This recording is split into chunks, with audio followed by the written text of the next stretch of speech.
శ్రీ గణేశాయ నమః. శ్రీ గురుభ్యో నమః. శ్రీ సరస్వత్యై నమః.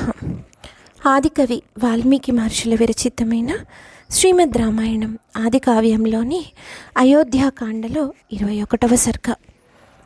తథా తు విలపంతీం తాం కౌసల్యాం రామమాతరం ఉవాచ లక్ష్మణో దీనః తత్కాలసదృశం వచః న రోచతే మమాప్యేతత్ ఆర్యే యద్రాఘవో వనం త్యక్త్వా రాజ్యశ్రియం గచ్చేత్ స్త్రియా వాక్యవశం గతః విపరీతశ్చ వృద్ధశ్చ విషయైశ్చ ప్రదర్శితః నృపః కిమివ న బ్రూయాత్ చోద్యమానః సమన్మథః నాస్యాపరాధం పశ్యామి నాపి దోషం తథావిధం येन निर्वास्यते राष्ट्रात् वनवासाय राघवः न तं पश्याम्यहं लोके परोक्षमपि यो नरः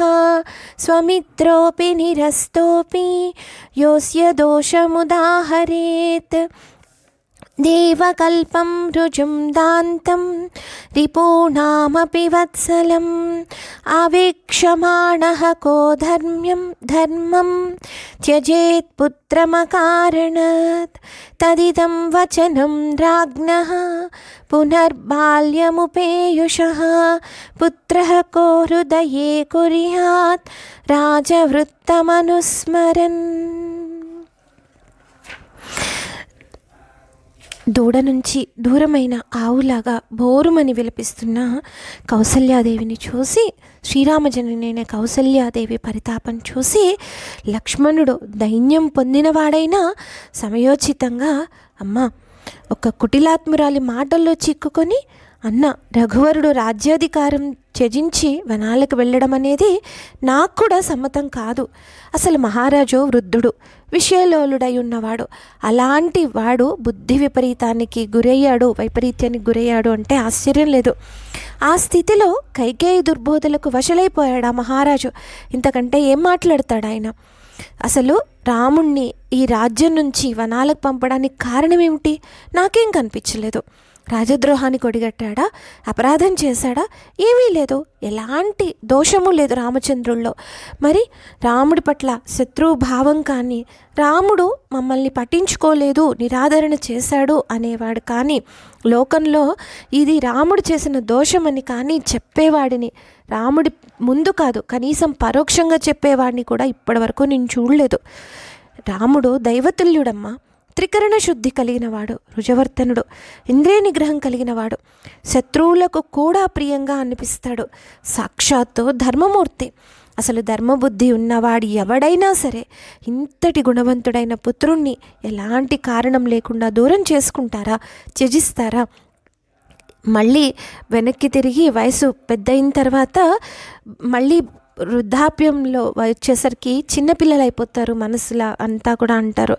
అలాగా మరలా బాల్యం పొంది విచక్షణ జ్ఞానం కోల్పోయినట్టుగా ఉన్న రాజు మాట రాజనీతి ఎరిగిన ఏ కుమారుడు పాటిస్తాడమ్మా?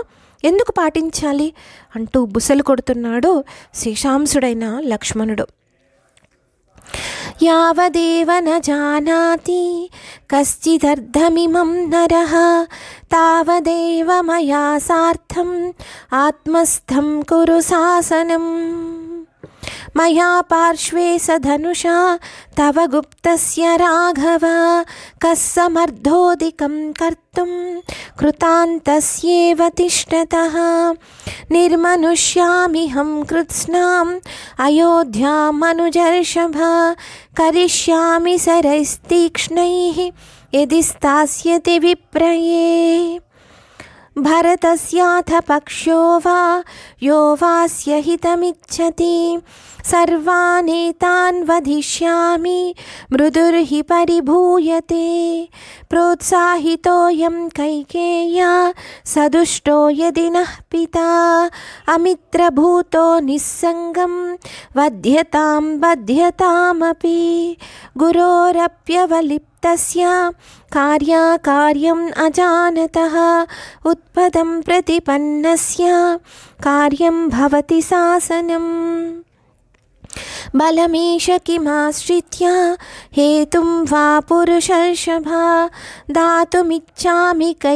दातुमिच्छति कैकेय्यै राज्यं स्थितमिदं तव त्वया चैव मया चैव कृत्वा वैरमनुत्तमं कास्य शक्तिः श्रियं दातुं भरतायारि శాసన. తర్వాత లక్ష్మణుడు శ్రీరాముడితో మాట్లాడుతూ, రఘునందన, ఈ వనవాస విషయం ఇంకా లోకంలో పొక్కలేదు. నా సహాయంతో నువ్వు రాజ్యాధికారాన్ని చేజిక్కించుకో. అన్న, ఒక్కసారి ఆలోచించి చూడు. ధనుర్ధారి అయ్యి నేను నీ పక్కన నిలబడి ఉంటే, నీకు అండగా నేను నిలబడి ఉంటే, యుద్ధ సన్నద్ధుడవై మహాకాలుళ్లాగా స్థిరంగానున్న నిన్ను ఎదిరించడానికి అసలు సాధ్యమవుతుందా? నరశ్రేష్ఠుడవైన రామ, మనకు వ్యతిరేకంగా ఎవరైనా అడ్డొచ్చారంటే నా వాడి బాణాలతో అయోధ్యను పూర్తిగా నిర్మానుష్యం చేస్తాను. ఈ విషయంలో భరతుడి పక్షానికి ఎవరన్నా వచ్చినా, లేక అతని హితం కోరే వాళ్ళు ఎవరన్నా ఉంటే అందరినీ మట్టు పెడతాను.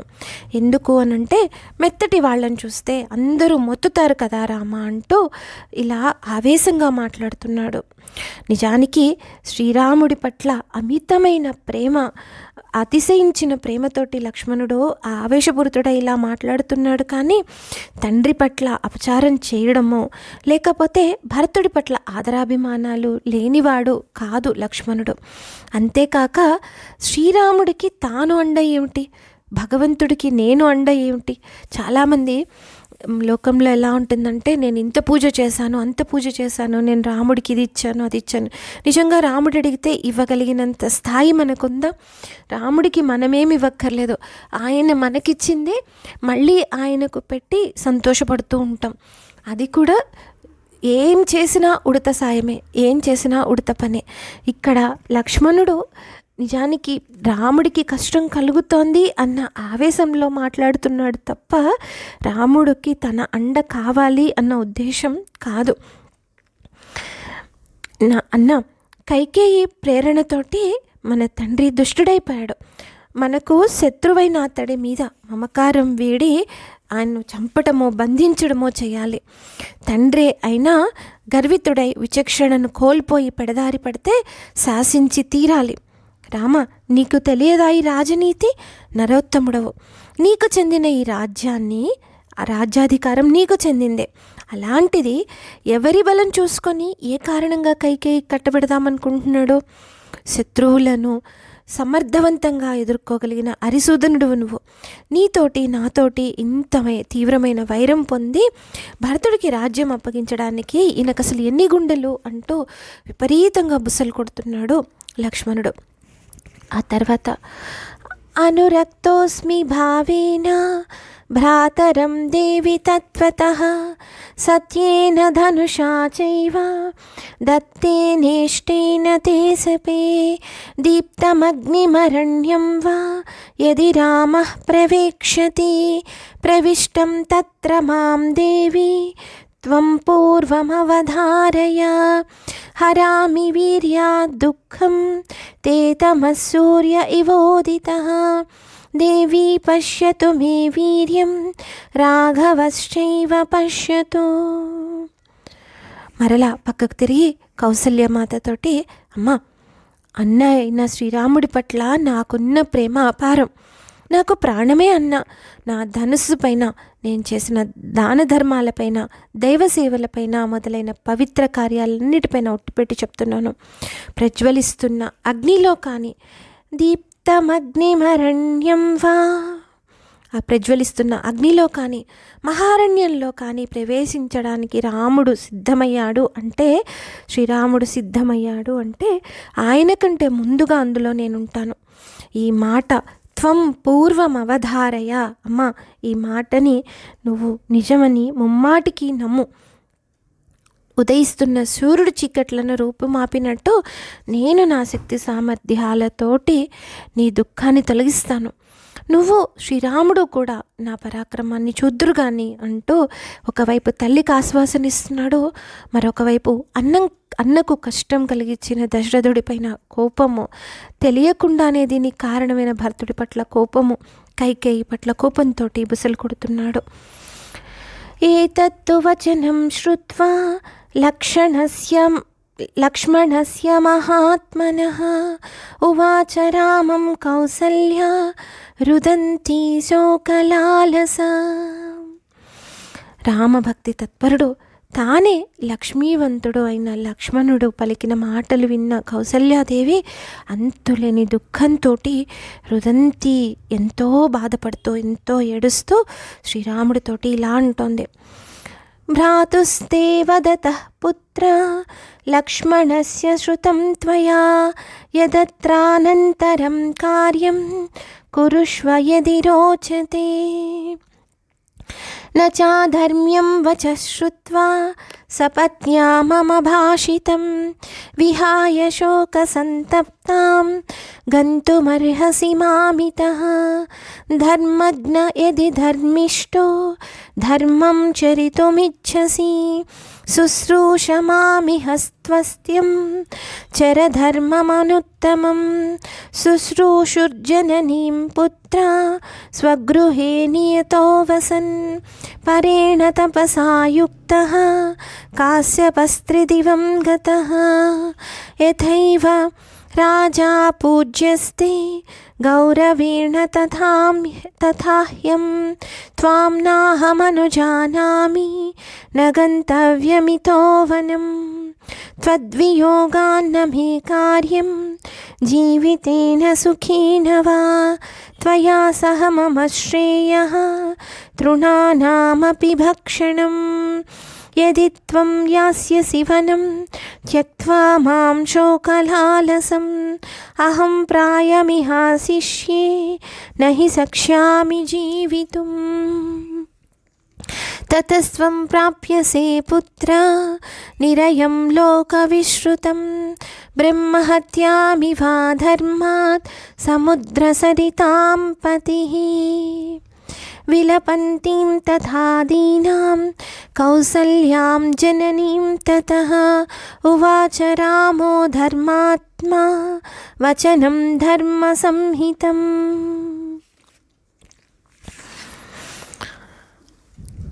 నాయనా, నా సవతి అయిన కైకేయి పలికిన అధర్మ వచనాలకు శోకంతో మునిగి ఉన్న నన్ను ఇక్కడ వదిలిపెట్టి నువ్వు వెళ్ళిపోవడం అరణ్యానికి యుక్తం కాదు. నీ తమ్ముడైన లక్ష్మణుడు చెప్పిన మాటలు విన్నావు కదా.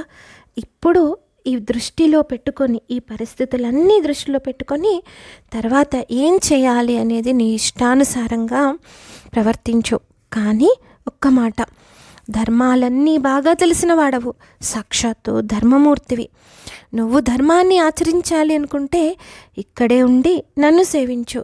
ఏభ్యో మాతా గరీయసి, లోకంలో అందరికంటే తల్లి పూజ్యురాలు కాబట్టి మాతృసేవా రూపంలో ఉత్తమమైన ధర్మాన్ని ఆచరించు. కశ్యపుని పుత్రులలో ఒక్కడింటనే ఉండి నియమనిష్ట జీవనుడై మాతృసేవ అనే మహాతపస్సు చేసి తత్ఫలితంగా సద్గతిని పొందాడు. ఇదేమీ కొత్త కాదు. మహారాజు గౌరవపూర్వకంగా నీకు తండ్రి పూజ్యుడైనట్టయితే తల్లినైనా నేను కూడా నీకు పూజ్యురాలనే కదా. నీ వనవాసానికి నేను అనుమతి ఇవ్వను కాబట్టి నువ్వు వనములకు వెళ్ళడానికి వీల్లేదు. అసలు ఒక్క మాట ఆలోచించి చూడు రామా, నా కళ్ళెదుటను లేకపోతే నాకు సుఖం ఎక్కడిదయ్యా? ఈ స్థితిలో ఎవరి కోసం నేను బ్రతకాలి? దీనికంటే నీతో పాటు ఉండి ఆ వనంలో కందమూలాలేవో నీతో పాటు భక్షిస్తూ కాలం గడపడం నాకు మేలు కదా. అయినా కూడా వినకుండా నేను ధర్మమూర్తిని, నేను ఇది ఆచరిస్తాను అది ఆచరిస్తాను, నాకు పితృవాక్య పరిపాలనే ప్రధానం, తల్లి కాదు అనుకుంటూ వెళ్తావా? శోకంతో కుమిలిపోతున్న నన్ను విడిచి వనాలకు వెళ్తావా? నేను ప్రాయోపవేశం చేస్తాను. ఎందుకంటే నిన్ను చూడకుండా, నువ్వు లేకుండా నేను ఉండలేను. నా వల్ల కాదు నాయన. తల్లికి దుఃఖం కలిగించడం ద్వారా అధర్మాన్ని ఆచరించిన నదీనాథుడైన సముద్రుడు లోకప్రసిద్ధమైన బ్రహ్మహత్య వల్ల కలిగే నరకయాతనకు గురయ్యాడు. కాబట్టి నీవు నన్ను దుఃఖం పాల్చేసి అరణ్యాలకు వెళ్తే సముద్రుల్లాగా నీకు కూడా దుఃఖాలు సంభవిస్తాయి రామ, ఆలోచించు అంటూ చెప్తోంది ఆ తల్లి. ఒకప్పుడు సముద్రుడు తన తల్లిని దుఃఖాల పాలు చేసినందుకు అధర్మ కార్యం కాబట్టి పిప్పలాదుడు అనే మహర్షి ఎంతగానో కోపించి ఆ సముద్రుని శిక్షించడానికి ఒక కృత్యను ప్రయోగించారు. దానివల్ల సముద్రుడు నరకయాతనలను అనుభవించవలసి వచ్చింది. ఈ సంగతులన్నీ కూడా రాముడు పుట్టడానికి ముందు జరిగిన సంగతులన్నీ కూడా గుర్తు చేస్తూ కౌసల్యామాత, నాయన రామ, నువ్వు అరణ్యానికి వెళ్ళడానికి నేను అనుమతించను, నీ తండ్రెంతో నేను కూడా అంతే అని పదే పదే చెప్తూ విలపిస్తూ ఉండగా,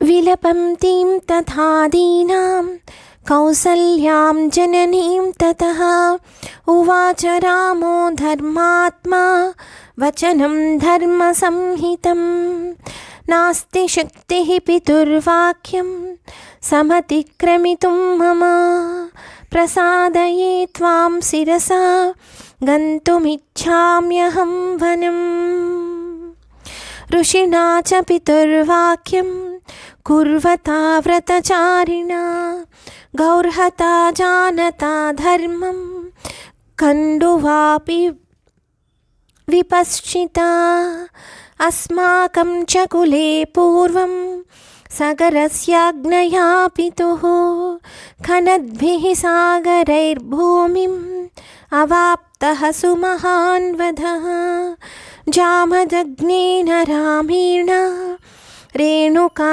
జననీ స్వయం కృత్తా పరశునారణ్యే పితుర్వచనకారిణా ఏతరణ్యైశ్చ బహుభిః దేవసమైః కృతం పితుర్వచనమక్లీబం కరిష్యామి పితుర్హితం న ఖల్వే తన్మమైకేన క్రియతే పితృశాసనం ఏతైరపి కృతం దేవి ఏ మయా తవ కీర్తితా నాహం ధర్మమపూర్వం తే ప్రతికూలం ప్రవర్తయే పూర్వైరయమభిప్రేతో గతో మార్గోనుగమ్యతే తదేదత్తత్తు మయా కార్యం క్రియతే భువి నాన్యథా పితుర్హి వచనం కుర్వన్ న కశ్చిన్నామహీయతే. అమ్మా, కౌసల్యామాత దైన్యంగా విలపిస్తూ ఉంటే ధర్మాత్ముడైన శ్రీరామచంద్రుడు ధర్మబద్ధంగా ఆమెతో ఇలా మాట్లాడడం మొదలుపెట్టాడు. అమ్మా, నీకు తెలుసు, నేను తండ్రి ఆజ్ఞను జవదాటలేని అశక్తుడను. నీకు శిరస్సుతో వంచి నమస్కరిస్తున్నాను, ప్రణామం చేస్తున్నాను. నేను వనాలకు వెళ్ళడానికే సిద్ధంగా ఉన్నాను, దయతో అనుమతించు. ఇంతకుముందు ఖండు అనే మహర్షి గొప్ప విద్వాంసుడు, వ్రతదీక్షాదక్షుడు, ధర్మరహస్యాలు బాగా తెలిసినవాడు. అయినా తండ్రి ఆజ్ఞను తలదాల్చి గోహత్యను చేశాడు. ఆలోచించి చూడు, ఎవరు ఎందుకు చేశారో, దాని వెనుక కారణాలు వేరు, ఆ రూపంలో ఎవరు వచ్చారు అనేది. కానీ తండ్రి ఆజ్ఞను శిరసావహించి చేశాడా లేదా?